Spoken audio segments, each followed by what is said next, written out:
లడ్డు భాస్కర్ నలభై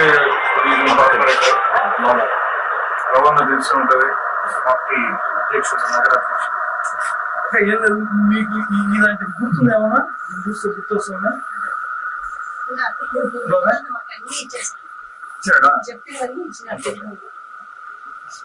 5 సంవత్సరాలు గతంలో జగన్మోహన్ రెడ్డి గారు అధికారంలో ఉన్నప్పుడు ఆయన చెప్పినటువంటి మాటలన్నింటినీ గుర్తుంచుకుంటూ సంక్షేమాన్ని పూర్తిగా రాష్ట్ర ప్రజలందరికీ కూడా అందించారు.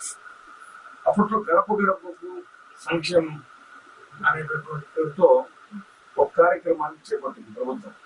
జగన్మోహన్ రెడ్డి గారు ఎమ్మెల్యేలందరినీ కూడా నియోజకవర్గాల్లో ప్రతి ఇంటికి వెళ్ళి మన ప్రభుత్వం ఏం మంచి చేసింది వివరించి, దాంతో పాటుగా అక్కడున్న స్థానిక సమస్యలు ఏదైనా ఉంటే మీరు కనుగొని వీటిని పరిష్కరించండి అని చెప్పారు. ఇప్పుడు ఎమ్మెల్యేలు తిరుగుతున్నారు కదా బాగా.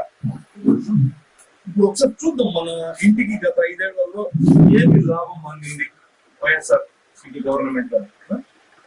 మీకు బండి ఉండేది, వాహన ఆటో ఉండేది. సో మీకు వాహనం ఎంత అందినప్పుడు 50,000 రూపాయలు, సున్నా వడ్డీ కింద 40,000 రూపాయలు మాఫీ అయింది.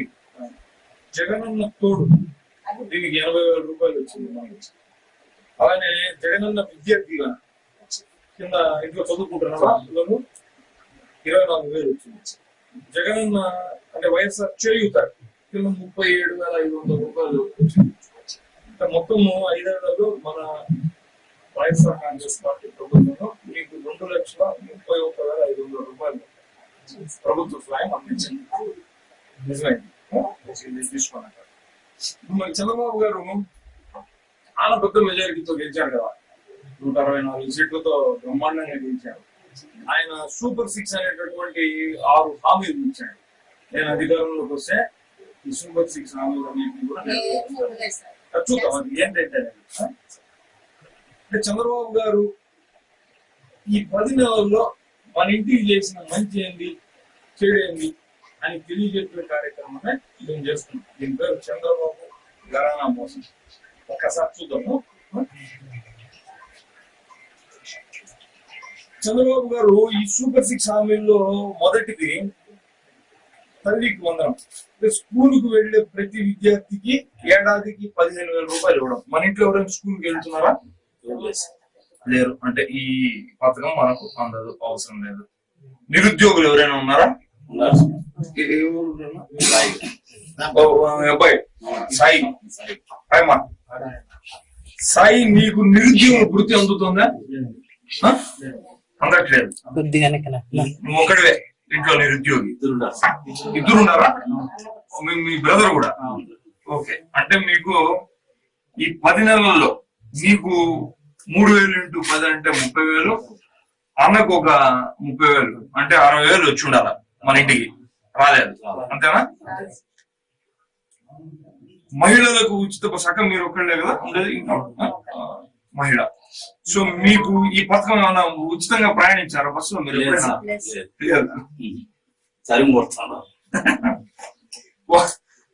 ఒకళ్ళు మీరు మాత్రం. అంటే ఇది అందాజుగా చూసుకుంటారా? ఓ 500 రూపాయలు నెలకు మీరు ఉచితంగా ఎక్కడైనా బస్సు ప్రయాణం చేసే పరిస్థితి ఉంటుంది అనుకుని ఒక లెక్క. అంటే 500 × 10 5,000 రూపాయలు. ఎవరైనా రైట్స్ ఉన్నారా? మన ఎవరు లేదు. ఓకే, ఈ పథకం కూడా మనకు వర్తించదు.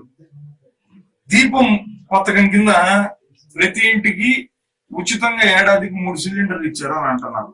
మీకేదన్నా చెప్పారే కానీ అప్పుడు ఓట్లు ఏంటి చంద్రబాబుకి ఓట్లు వేస్తే మేము సంవత్సరానికి సిలిండర్ ఇస్తాము అనేసి ఒక్కటి కూడా మీకు రాలేదు పూర్తిగా. అంటే 900 × 3 2,700 అర్హులు ఒకటే కాబట్టి 2,700. మహాశక్తి మహిళా పెన్షన్ కింద అంటే మీకు 1,500 రూపాయలు ప్రతి నెల ఇచ్చి ఉండాలి. చంద్రబాబు గారు ఇచ్చారా? ఇవ్వలేదు. అంటే ఇది 15,000. ఇది ఒక లెక్కేద్దాం తిండిపా. 82,700. మొత్తంగా చూస్తే ఈ 60,000, ఈ 2,700, 5,000, 15,000 వేస్తే 82,700. 700 రూపాయలు చంద్రబాబు గారు ఈ 10 చెప్పడమే కానీ నెలల్లో ఒక్క రూపాయి కూడా ఏది మాకు ఏ స్కీమ్ అందలేదు సార్. అందలేదు చెప్పడమే. పూర్తిగా. అప్పుడైతే అదే జగన్మోహన్ రెడ్డి గారి ప్రభుత్వానికి చంద్రబాబు అన్నీ గారి ఇచ్చారు సార్. ప్రభుత్వానికి చెప్పినవన్నీ కదా ఇచ్చారు సార్ జగన్మోహన్. తేడా. మరి నా విన్నపం ఏంటంటే కూటమి నాయకులు తిరుగుతుంటారు కదా మన ఏరియాలో, వాళ్ళు కనపడినప్పుడు ఈ కార్డు ఇచ్చి వాళ్ళకి, ఆయన మీరు చేసిన వాగ్దానాలు ఇవన్నీ కూడా మా ఇంటికి 10 నెలల్లో ఇంత డబ్బు చేరుండాలా ప్రభుత్వం నుంచి, మీరు చేర్చలేదు, చంద్రబాబు ఘరానా మోసం ఇది, మీరు తప్పకుండా మా ఇంటికి ఈ డబ్బు చేర్చాలని నిలదీయాలి. సరేనా? తెలియనటువంటి వాళ్ళకు చెప్పండి. మేము వెబ్ పేజ్ కూడా డిజైన్ చేసాం, దాన్ని కూడా మీకు అందుబాటులోకి తెస్తాం. అది ఇతరత్ర మిగతా కుటుంబాలతో కూడా మీరు షేర్ చేసుకోగలిగితే ప్రభుత్వం మీద ఒత్తిడి తేవడానికి, అంటే ప్రతిపక్ష పార్టీ ప్రభుత్వం ఇచ్చినటువంటి హామీలను నెరవేర్చేందుకు ప్రజలకు ఆ వాగ్దానాలన్నీ, ఆ సంక్షేమ పథకాలన్నీ అందాలన్న కూడా చాలా ఉద్దేశంతో చెప్పారు సార్. మీకు సంఘం వాళ్ళకంతా నిన్న ఇంకా చాలా చెప్పినారు. నేను కేవలం 6 మాత్రమే ఇంకా కూడా చాలా ఇది పెట్టా. చెప్పారు. మీకు ఇల్లు ఇస్తాము, ఇంకా ఎన్ని చంద్రబాబు నాయుడు గారికి, పవన్ కళ్యాణ్ గారి విజ్ఞప్తిగా వదిలేస్తాను పార్టీ ఏది వాళ్ళకు. ఇవ్వలేదు సార్ మాకు. అవన్నీ క్యాలిక్యులేట్ చేసుకుంటే ఇంకా ఎక్కువ అవును సార్. మీకు లబ్ధి చేకూరిండాలా.